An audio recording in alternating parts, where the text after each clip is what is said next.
guys, Keith here again, and the early September bow season in Kentucky is upon us. We've been out moving around some stands, picked up a new lease, so we're putting a few stands in there. But we're just going to show you kind of what we do and how we do it. And you know, it basically rides off pinch points, feeding and bedding areas, and then of course wind direction. We like to hunt with primitive weapons, so our area has to be kind of pinpointed to the best travel of the game animal that we're after. And I hope maybe in this video we can kind of give you some ideas. Definitely, again, as always, nothing new under the sun, but just the way we do it. We kind of have a special situation here with a lot of flooding and that type thing, which we use to our advantage as much as humanly possible. We kind of always hope for a little bit of backwater for the river to back up there in November when the rut's going on. That's always a good thing. So without further ado, come along and we're going to show you some aerial views, kind of get you an idea of maybe what to look for if you picked up some new land.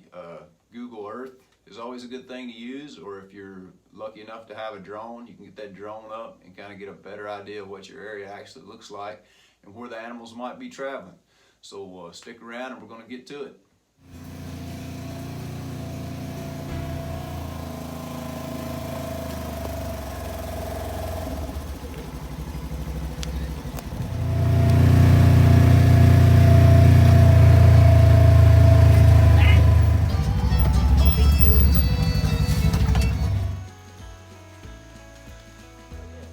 I don't think once you put pressure on it, really.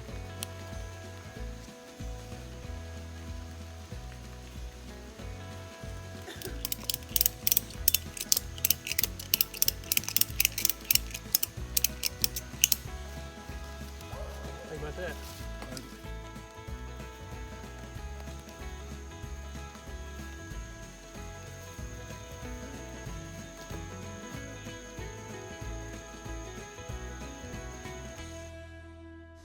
All right, so what we're looking at here is a corner of a large bean field that's pretty secluded.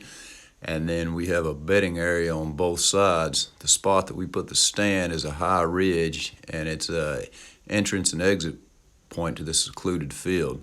So it's been a spot that served us well in the past.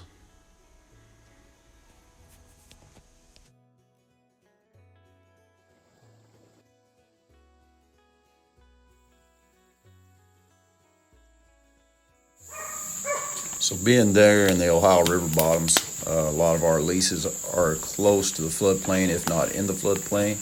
So we like to take advantage of the high ground as the natural travel corridors, as you're going to see here in just a second. All right, this is one of my favorite spots to hunt, especially with a primitive bow or recurve, because it's like a double pinch point between the lake and the creek back here, and this often floods even with the lake when the river's up. So it gives a travel corridor right through the middle.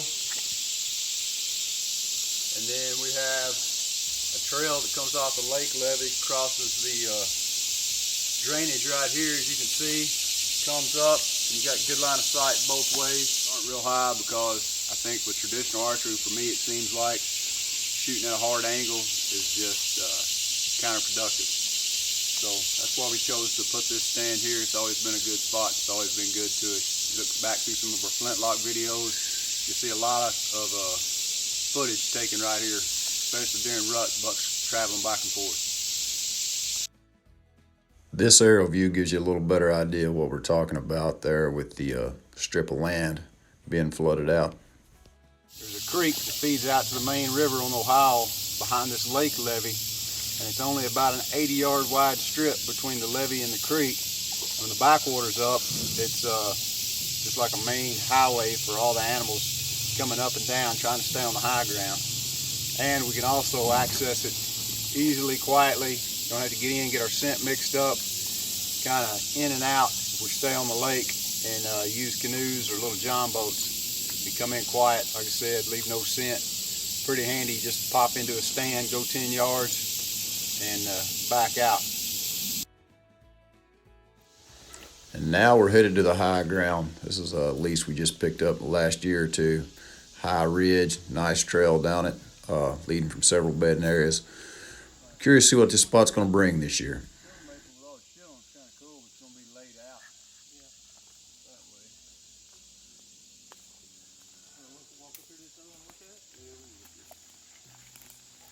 plan here is to use the extreme elevation changes. One side being a stone face, the other side is steep hill. This main trail running right down the top of the ridge with the wind blowing from the river towards us. It should be a pretty good spot. All right, guys, that's about all I've got. Just remember a few things. Always wear your safety belt when you're in the stand, and let somebody know where you're going and what time you're going to be back. It's always a great idea to do those two things. We're going to get after it, and hopefully Kentucky, Indiana, Missouri, maybe a little bit in Tennessee, and definitely slide over to North Carolina again for a bear hunt this year.